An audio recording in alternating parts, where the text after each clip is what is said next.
assim, eu vim aqui, né, para compartilhar com vocês a história minha de Gislene. E foi assim um tempo que a gente passou assim, uma dificuldade, a gente acabou o namoro, entendeu? A gente foi embora para São Paulo, que a mãe dela não queria que ela casasse com um cachaceiro. E minha mãe sempre me dava conselho, falava do amor de Deus, mas para mim eu sempre chamava pastor de ladrão, que os crentes não prestavam, que eu conhecia muitos crentes que não tinham testemunho, mas quando eu conheci a igreja, através de um amigo, Miguel, eu assim mudei assim totalmente o que eu pensava, né, dos pastores, dos irmãos.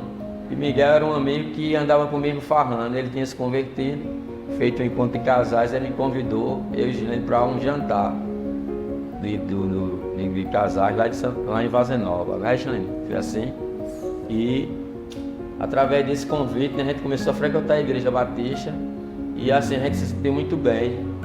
E assim, a gente teve uma dificuldade grande, né, que minha mãe ela foi desenganada com câncer na época, né, que a gente começou já a frequentar a igreja. E minha mãe já vinha me evangelizando, mas eu sempre, aquela história, né, que crente era ladrão, pastor ladrão, e eu nunca assim dei muito ouvido. Quando eu me converti, foi no culto de inauguração da igreja lá em Vazenova. Quem pregou foi o pastor Alanar. E o que eu tinha orado no banheiro em casa, pedindo que Deus me desse força para eu parar de beber, eu bebia muito. Nesse dia eu me converti, Gislene também se converteu, e a gente começou a frequentar a igreja. E daí a gente começou a congregar, começou a frequentar a igreja. Depois de algum tempo a gente casou. E como todo casal, a gente tinha vontade de ter filhos, não no início, né? Mas depois de uns 2 anos já tinha vontade. E foi aí que começou a nossa luta, assim, né? Em oração, sempre falava com os irmãos, porque eu não conseguia engravidar, tinha uma dificuldade, né? Para engravidar. Alguns médicos diziam que se eu engravidasse eu perderia com 2, 3 meses, que o risco era grande e tal. Mas eu nunca aceitei, assim, né? Fiz alguns tratamentos, procurei alguns médicos, mas teve um dia que o médico, quando disse isso, que se eu engravidasse eu perderia, com 2, 3 meses, ele falou e eu segurei assim no meu coração, não é isso que o Senhor quer para mim. E também que se for da vontade de Deus, Ele vai me abençoar e eu vou gerar filhos. Então, eu descansei nesse dia. Eu não procurei mais médico, eu não procurei mais exame, eu não procurei mais nada, eu entreguei. E alguns meses depois, acho que 3 ou 4 meses depois, eu comecei a sentir enjoos, mas eu não aceitava, eu não acreditava que estava esperando um filho, né? E eu lembro que ia ter um congresso da UNABAT, né? União Batista, União de Adolescentes. E eu ia trabalhar nesse congresso. E o culto de entrega foi numa terça-feira. E nesse dia eu descobri que estava grávida. E assim, foi um momento muito, sabe assim, de grande alegria, de grande êxtase, assim, nossa, eu ainda não estou acreditando, a ficha não tinha caído.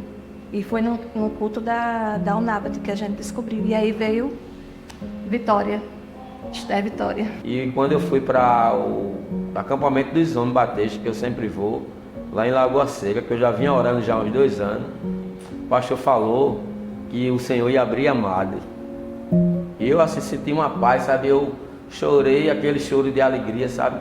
E quando eu cheguei em casa do acampamento, eu disse que Gislene estava grávida. Ela não acreditou, não foi isso, amor?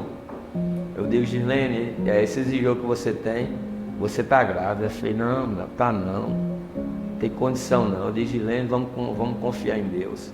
E a gente veio também para um culto na igreja de oração, que teve uma campanha de oração.